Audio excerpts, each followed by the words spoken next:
नमस्कार दोस्तों, स्वागत है आपका स्टडी फॉर सिविल सर्विसेज में। वीडियो को पूरा देखिए। कोई भी आपका फीडबैक है, कोई सजेशन है, तुरंत वीडियो में कमेंट करके जरूर बताइए। अच्छा लगे तो वीडियो लाइक जरूर कर लीजिए और ऐसे वीडियो लगातार फ्री में पाने के लिए चैनल को तुरंत सब्सक्राइब कर लीजिए और बेल आइकन को जरूर टैप कर लीजिए ताकि आगे भी सारे वीडियो आपको मिलते रहे। यूट्यूब में फॉलो करते हैं तो प्लीज ये वाला फ्री टेलीग्राम चैनल जरूर ज्वाइन कर लीजिएगा। सारे नोटिफिकेशन, सारे अपडेट यहीं पे आते हैं, ध्यान रखिएगा। स्टडी फॉर सिविल सर्विसेज का कोई भी पेड ग्रुप अगर आपको ज्वाइन करना है तो सिर्फ 856480560660897523864455 यही नंबर है हमारे, सिर्फ जहां पे कॉल या व्हाट्सएप कर सकते हैं। इंस्टाग्राम पे हमारा पेज जरूर फॉलो कर लीजिएगा, studyforcivil.services है। ट्विटर पे हमको जरूर फॉलो कर लीजिएगा, @studyforcivils है। सारे क्वेश्चन अटेम्प्ट करिए और स्कोर अपना तुरंत। दोस्तों नमस्कार, स्टडी फॉर सिविल सर्विसेज में आपका स्वागत है। बीपीएससी एग्जामिनेशन के लिए पेड क्विज लगातार देख रहे हैं, उसको कंटिन्यू करेंगे आज के फर्स्ट क्वेश्चन के साथ। आपसे पूछा जा रहा है कि भारत और बांग्लादेश ने किस दिवस मतलब इसमें डेट को मैत्री दिवस के रूप में मनाने का फैसला किया है। तो 2021 में प्रधानमंत्री मोदी के बांग्लादेश दौरे पे ये चीज़ डिसाइड की गई थी कि जो है 6 दिसंबर को मैत्री दिवस के रूप में मनाया जाएगा, क्योंकि 1971 में बांग्लादेश जब लिबरेट हुआ था तो 6 दिसंबर को ही बांग्लादेश को एज अ कंट्री रिकॉग्नाइज किया था और सबसे पहला कंट्री भारत ही हुआ डिप्लोमेटिक टाइज बांग्लादेश के साथ जो है शुरू करने वाला। तो यहाँ पे ध्यान रखेंगे, ये डेट इंपॉर्टेंट है। ऑप्शन ए जो है ये करेक्ट है। पांचों विकल्प हम देखते हुए चलेंगे। देखिए 2022 में उपराष्ट्रपति के चुनाव भी हुए। तो उपराष्ट्रपति का जो चुनाव कराया जाता है उसके निर्वाचक मंडल में कौन से जो सदस्य हैं वो शामिल होते हैं। तो क्योंकि ये इलेक्शन जो है इनडायरेक्ट होता है ना, जनता के द्वारा सीधे रूप से नहीं होता, तो संसद के जितने भी दोनों सदनों के निर्वाचित हों चाहे मनोनीत हो, है ना, कुल सदस्य जो है भाग लेते हैं। वहीं जैसे प्रेसिडेंट का इलेक्शन होता है तो वहाँ पे जो नॉमिनेटेड मेंबर होते हैं यानी कि मनोनीत, वो भाग नहीं लेते। तो इस चीज़ को ध्यान रखेंगे। विकल्प ए जो है ये करेक्ट होगा। अगला है कि विकलांग व्यक्तियों का अंतर्राष्ट्रीय दिवस हर साल किस तारीख को विश्व स्तर पर मनाया जाता है। तो ये जो हम ऑब्जर्व करते हैं यूएन के द्वारा रिकॉग्नाइज्ड डे है, international day of persons with disabilities, 3 दिसंबर को। विकल्प बी जो है ये करेक्ट होगा। आगे देखें, अल्बुकर्क ने गोवा को किससे अधिग्रहित किया था। ठीक, तो ये बात हो रही है पुर्तगीज जब भारत में आते हैं तो 1510 एडी में अल्फांसो डी अल्बुकर्क जो है ना, ये गवर्नर बनता है पुर्तगीज स्टेट का इंडिया में। और बीजापुर के जो सुल्तान है आदिल शाह, इनको हरा करके, है ना, गोवा जो वर्तमान का है इस पे कब्जा पुर्तगीज का होता है। तो विकल्प सी जो है ये करेक्ट होगा। संसद से बिना अनुमति के कितने दिनों की अनुपस्थिति के बाद एक सांसद को अयोग्य घोषित किया जा सकता है। तो अगर मान लीजिए आप किसी कोई चाहे लोकसभा या राज्यसभा के मेंबर हैं और किसी विशेष कार्य से आप संसद जब हाउस में है तो लगातार जो भी सेशंस उसके 60 दिन तक होंगे, अगर आप उसमें शामिल नहीं हो रहे बिना उस हाउस को इन्फॉर्म किए बिना, तो आपकी मेंबरशिप या आपकी जो है योग्यता है उसको खारिज किया जा सकता है, आपकी सदस्यता समाप्त की जा सकती है। तो विकल्प हम सी को चुनेंगे, 2 महीने यानी कि 60 दिन। निम्नलिखित में से कौन सा हार्मोन फाइट या फ्लाइट अवधारणा से जुड़ा हुआ है। तो शरीर में कई तरीके के जो हार्मोन्स हैं, है ना, आप पाए जाते हैं। तो उसी में से जो एड्रेनलिन है, विकल्प हमारे सी में, ये जुड़ा हुआ इस अवधारणा से, क्योंकि ये इमरजेंसी हार्मोन एक तरीके से होता है। आपके जो ये एड्रिनल ग्लैंड होते हैं इससे सिक्रेट होता है। ठीक, और इमरजेंसी सिचुएशंस में जब बॉडी होती है तो वहाँ पे इसको एक तरीके से ये यूज होता है। तो दैट इज वाई इसको फाइट और फ्लाइट, मतलब कि आप उस सिचुएशन से लड़िए, है ना, तो उसी हिसाब से इसको कहा जाता है। हम इसको सी विकल्प को चुनेंगे। अब मानव का जो मस्तिष्क है इनमें से किन कार्यों के लिए उत्तरदायी है। तो शरीर को संतुलित करना, दिल की धड़कन को नियंत्रित करना, सोचना। ठीक, ये 3 क्रियाएं हैं। जैसे आप मस्तिष्क के अलग अलग भाग पढ़ते हैं, सेरेब्रम, सेरिबेलम, मेडुला ऑब्लोंगेटा, है ना, ये क्या हो रहा है, इनसे इनके पूरे फंक्शंस की लिस्ट होती है। तो ये चीज़ें आपसे पूछी जाती है, तो प्लीज़ पूरी लिस्ट को एक बार रेफर कीजिए। यहाँ पे तीनों चीज़ें सही हैं, हम ऑल ऑफ द अबव वाला विकल्प चुनेंगे। मानव वृक्क में पथरी बनने के निम्न में से क्या उत्तरदायी है। तो आपकी जो किडनीज हैं उसमें स्टोन का जैसे फॉर्मेशन हो जाता है, तो किसके वजह से होता है। तो कॉमनली जो यहाँ पे रीज़न है कैल्शियम ऑक्सलेट जो है ना, इसके एक तरीके से कह लीजिए एक्सेस हो जाती है जब बॉडी में, तो इसकी वजह से आपको स्टोन होता है। जैसे एक सोर्स है इसका काफ़ी फेमस, कई बार एग्जाम्स में पूछा गया है, टमाटर होता है तो उसके जो बीज होते हैं, है ना, ये इसके कारण बनते हैं क्योंकि ऑक्सैलिक एसिड उसमें पाया जाता है। ठीक, तो ध्यान रखेंगे कैल्शियम ऑक्सलेट जो है ये करेक्ट हो जाएगा। आगे देखें कि मनुष्य की कलाई में जो नाड़ी यानी कि ये पल्स चेक की जाती है, तो उसकी धड़कन जो है किसके अनुसार होती है। तो जैसे कभी आपने देखा हो कोई बीमार होता है तो उसके हाथ ऐसे डॉक्टर पकड़ के चेक करते हैं ना, तो जो हार्ट रेट होता है उसी के समांतर पे पल्स रेट जो है वो चलती है। ठीक,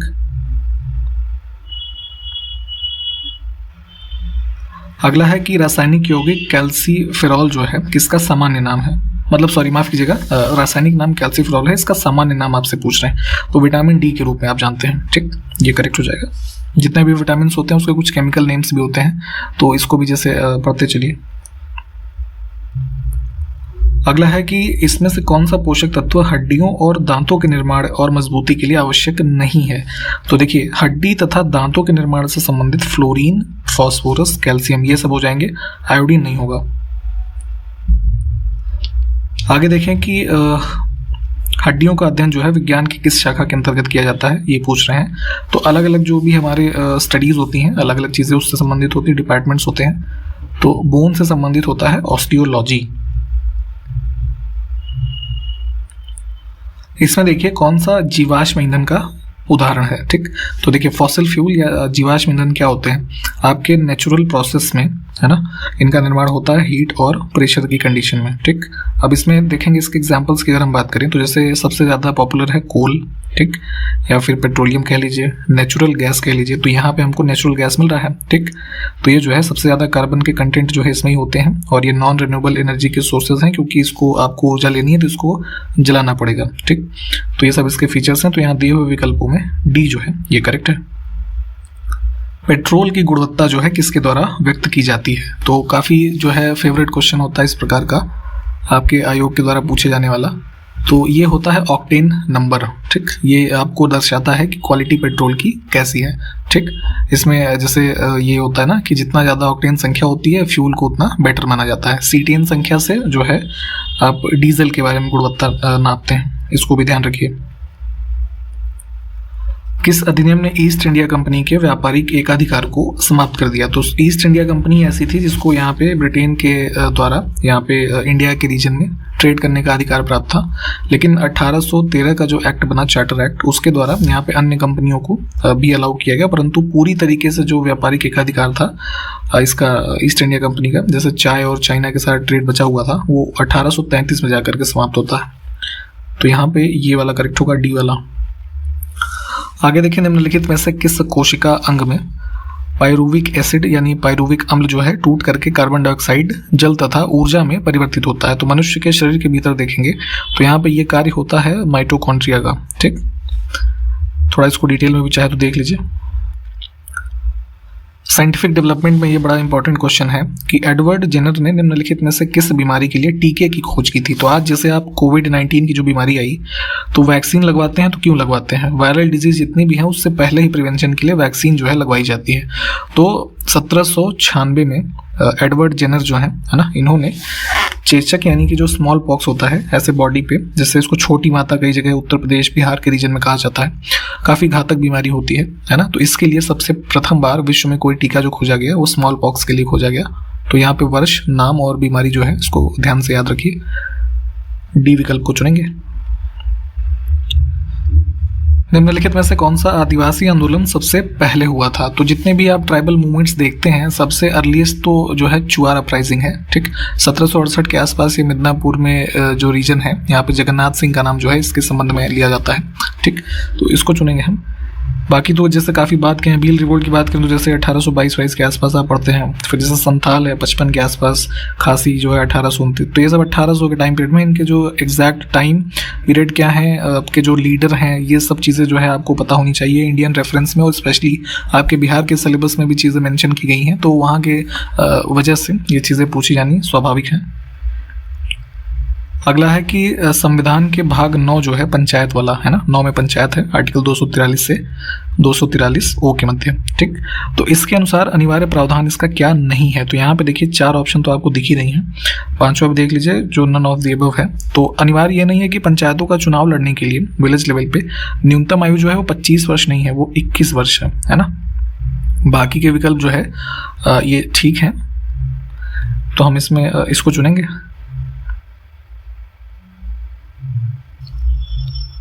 आगे देखिए, निम्न संविधान संशोधनों में से किस एक के अंतर्गत दिल्ली जो है नेशनल कैपिटल क्षेत्र, यानी कि इसको राष्ट्रीय राजधानी क्षेत्र कहा जाता है, नेशनल कैपिटल रीजन, आप शॉर्ट फॉर्म इसको एनसीआर के रूप में जानते हैं। तो यहाँ पे 69th अमेंडमेंट किया गया था 1991 में, ठीक, जिसके माध्यम से इसको यूनियन टेरिटरी का दर्जा दिया गया और यहाँ पे ये स्टेट असेंबली है ना, उसको एस्टैब्लिश किया गया। तो चुनेंगे हम जो है विकल्प बी को, आर्टिकल 239AA है ना, चाहे तो इसको डिटेल में पढ़ लीजिएगा। कौन सी भाषा हमारे संविधान की 8वीं अनुसूची में सम्मिलित है? ठीक, तो देखिए 8वीं अनुसूची, जो कुल 12 अनुसूचियां हैं उसमें से 8वीं जो है आपको लैंग्वेजेस के बारे में बताती है, ऑफिशियल लैंग्वेजेस के बारे में। तो उसमें कुल पहले स्टार्टिंग में जो है सिर्फ 14 भाषाएं थी, अलग अलग कॉन्स्टिट्यूशन अमेंडमेंट करके भाषाओं की संख्या अब कुल जो है 22 हो गई है, जिसमें से अब इन विकल्पों में आप देखिएगा तो गुजराती है, ठीक है, कश्मीरी भी है, और इसके अलावा यहाँ पे डोगरी है ना, राजस्थानी नहीं है ना, तो मोर देन वन को चुन लीजिए।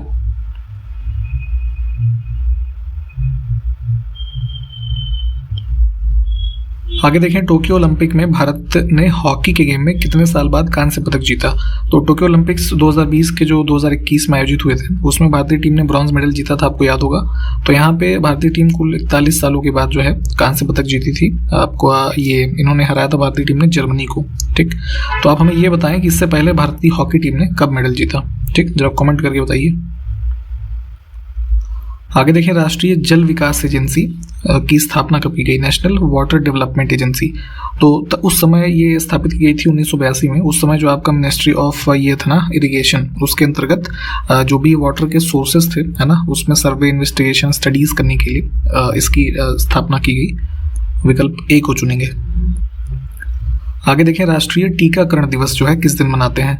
तो इसको नेशनल इम्यूनाइजेशन डे भी इंग्लिश में कहा जाता है। ये प्रतिवर्ष इम्यूनाइजेशन डे, या कह लीजिए इसको वैक्सीनेशन डे भी कई बार आपको लिखा मिलेगा। इसको प्रतिवर्ष मनाते हैं 16 मार्च को, है ना। भारत में जो है वैक्सीनेशन के इम्पोर्टेंस को अवेयरनेस फैलाने के लिए उसके बारे में प्रतिवर्ष इसको मनाते हैं। फर्स्ट टाइम अगर हम बात करें इसको कब मनाया गया, तो 1995 में मनाया गया था, ठीक। तो इसको ध्यान रखिए, विकल्प ए को चुनेंगे। आगे देखें, भारतीय पशु चिकित्सा विज्ञान अनुसंधान संस्थान जो है कहाँ पे अवस्थित है?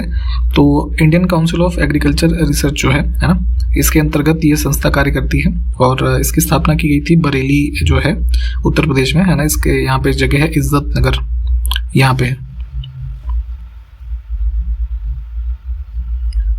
अगला है, high security animal disease laboratory Bharat में कहाँ पे स्थित है?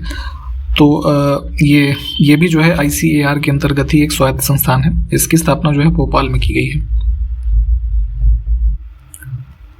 आगे देखिए, मच्छरों के नियंत्रण हेतु प्रयोग होने वाले कीटभक्षी मछली का क्या नाम है? तो जैसे आप ये देखते हैं आपके आसपास जैसे पॉन्ड्स हैं या कोई तालाब है या ये कहीं गड्ढे में पानी लगा हुआ है, तो आसपास अपने मनुष्य जहाँ रहता है, मच्छरों के जो है बचाव से एक प्रकार की मछली होती है गैम्बूसिया, है ना, सी विकल्प में जो लिखी है। इसको अगर आप उस पानी में डाल देंगे तो क्या होता है कि मच्छर गंदे पानी या इस तरह के जहाँ पानी जमा होता है वहीं पर उत्पन्न होते हैं, प्रजनन करते हैं। तो उनका जो लार्वा होता है ये ऐसी मछली की स्पेशली उनको खाती है ना। तो ऐसी स्थिति में उनका जो फर्दर प्रोडक्शन है, जनन है, वो रुकेगा। तो इसको जो है एक बड़े स्केल पे यूज़ किया जाता है। तो इस जो मछली है इसका नाम ध्यान रखें, गैम्बूसिया। अगला है कि जया और रत्ना किसकी अर्ध बौनी किस्में हैं? ठीक है, तो ड्वार्फ वैरायटी होती है, छोटे छोटे पौधे एक प्रकार से धान की वैरायटीज हैं, ठीक है, चावल। आगे देखिए, निम्न में से कौन सा विश्व का सबसे बड़ा पुष्प है, यानी कि फ्लावर की बात हो रही है। तो फोटो इसका गूगल करके देख लीजिएगा, काफी बहुत बड़ा पुष्प होता है ना। ये रैफलेसिया अर्नोल्डी करके इसका नाम होता है। देखिए, एक वायरल बीमारी होती है एड्स की, ठीक है, जैसे अप्राकृतिक यौन संबंध और जो है असुरक्षित, इन सब चीज़ों से ये सब होता है। तो इसमें क्या है कि पहले इसका जो पॉजिटिव एजेंट है वायरस, उसको नाम दिया गया HTLV3। इसकी डिस्कवरी किसने की? तो रॉबर्ट गैलो जो है, ये करेक्ट हो जाएगा। अभी आप जैसे पॉपुलर रूप में अब इसको जो है एक नया नाम दिया गया है, human immuno deficiency virus, HIV, है ना। HIV एड्स के पूरे नाम से आप जानते हैं, ठीक है। तो उसी को रूप में यहाँ पे ये क्वेश्चन था, तो ध्यान रखिएगा इसको भी। HTLV3 इसको कहते थे। निम्नलिखित रोगों में से कौन सा जो है टाइगर मच्छरों के द्वारा संचारित होता है? तो मच्छर की एक प्रजाति है, मान लीजिए इसको कहते हैं टाइगर, ठीक। तो इससे होने वाले रोग हैं येलो फीवर, डेंगू, चिकनगुनिया, है ना, 3। और अगर हम बात करें इसकी जो है जापानी इंसेफेलाइटिस जो है, इसका पॉजिटिव एजेंट होता है फ्लेवी वायरस होता है करके, है ना, इसको भी याद रखेंगे। टाइगर मॉस्किटो एक ऐसी प्रजाति है जो ह्यूमंस के साथ साथ बर्ड्स और अन्य जो एनिमल हैं उनको भी बाइट करने के लिए जाने जाते हैं, तो इसको भी ध्यान रखें। तो डी को छोड़ के 3 को कॉज करते हैं तो हम ई विकल्प को चुन लेंगे।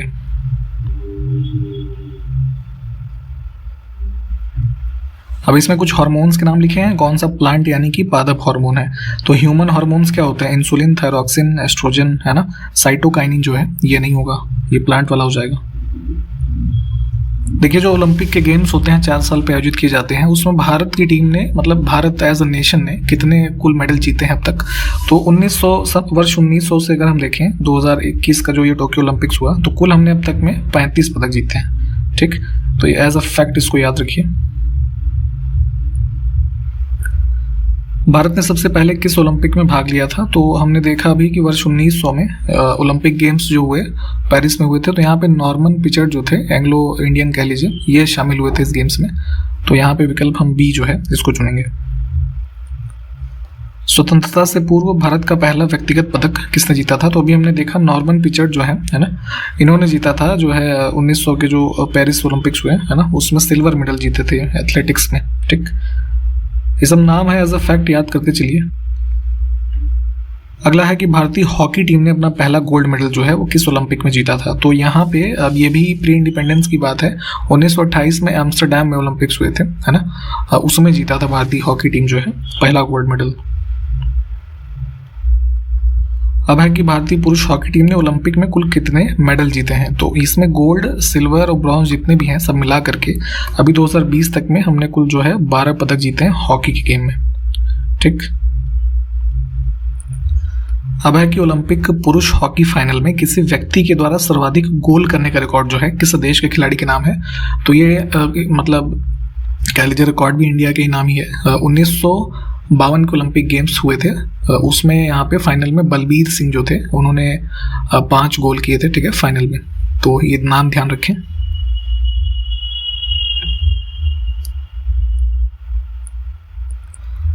अब है कि स्वतंत्रता के बाद यानी कि 1947 के बाद की बात हो रही है, भारत के पहले व्यक्तिगत ओलंपिक पदक विजेता जो है ये कौन बने थे। तो ये है केडी जाधव, है ना, 1952 में जो ये आपका कुश्ती का जो गेम होता है ना उसमें इन्होंने जीता था ब्रॉन्ज मेडल। विकल्प चुनेंगे बी को। अगला है कि किस देश की हॉकी टीम ने ओलंपिक में लगातार 6 बार स्वर्ण पदक जीता है। गोल्ड मेडल्स की बात हो रही है, तो भारतीय टीम ही है। देखिए करेक्ट उत्तर हो जाएगा ए। अभी हमने जो देखा था सबसे पहले इन्होंने जीता 1928 में, ठीक है, उसके बाद 32 में भी जीता, 36 में, 48 में, 52 में, है ना, उसके बाद 56 में भी जीता। ठीक, तो ये कुछ क्रम है।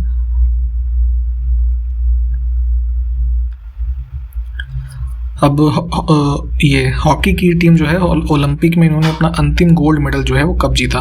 तो अभी हमने देखा ना कि जैसे 6 बार लगातार जीत रहे थे, फिर जो है सिल्वर जीते, तो उसके बाद 1980 में जो लास्ट इन्होंने जीता वो गोल्ड जीता था।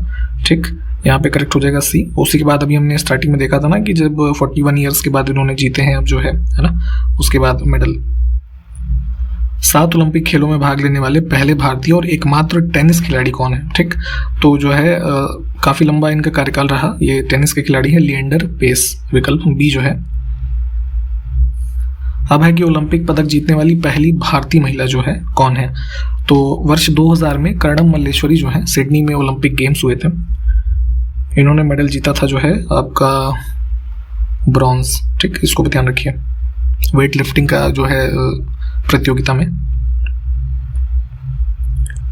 भारत के लिए ओलंपिक पदक जीतने वाले पहले निशानेबाज कौन है। ठीक है, शूटिंग का जो गेम होता है तो 2004 में एथेंस में हुए थे ओलंपिक गेम्स, तो इसमें राज्यवर्धन सिंह राठौर जो है इन्होंने सिल्वर मेडल जीता था। अब है कि भारत का पहला व्यक्तिगत ओलंपिक स्वर्ण पदक जो है किसने जीता। तो अभी हम देख रहे थे कि हॉकी में इंडिया की टीम जैसे गोल्ड मेडल जीत रही थी, तो व्यक्तिगत रूप से अभिनव बिंद्रा जो है इन्होंने 10 मीटर की जो वो होती है शूटिंग, है ना, एयर राइफल शूटिंग, उसमें इन्होंने जीता था गोल्ड मेडल 2008 में चाइना बीजिंग में जो है ओलंपिक्स हुए थे। आज का अंतिम प्रश्न देखेंगे कि ओलंपिक पदक जीतने वाले पहले भारतीय मुक्केबाज कौन थे। ठीक, तो बॉक्सिंग के गेम में इसी में 2008 के बीजिंग में ही विजेंद्र कुमार जो है, इन्होंने जो है ये जीता था ब्रॉन्ज मेडल। ठीक, तो इसी प्रश्न के साथ यहाँ पे समाप्त कर रहे हैं इस वीडियो को। सारे क्वेश्चंस देख लीजिए, संबंधित फैक्ट्स जो इंपॉर्टेंट हैं आप अपने नोट्स वगैरह में से पढ़ते चलिए, और जो भी फैक्ट वाली चीज़ें हमने देखी हैं उसको बस ऐसे लर्न करने की कोशिश करें। आपके एग्जाम में समय कम है तो प्रैक्टिस की आपको ज़्यादा ज़रूरत है। ठीक है, तो इसी क्रम में हम आपको अगले नेक्स्ट वीडियो में मिलते हैं। तब तक के लिए नमस्कार, जय हिंद।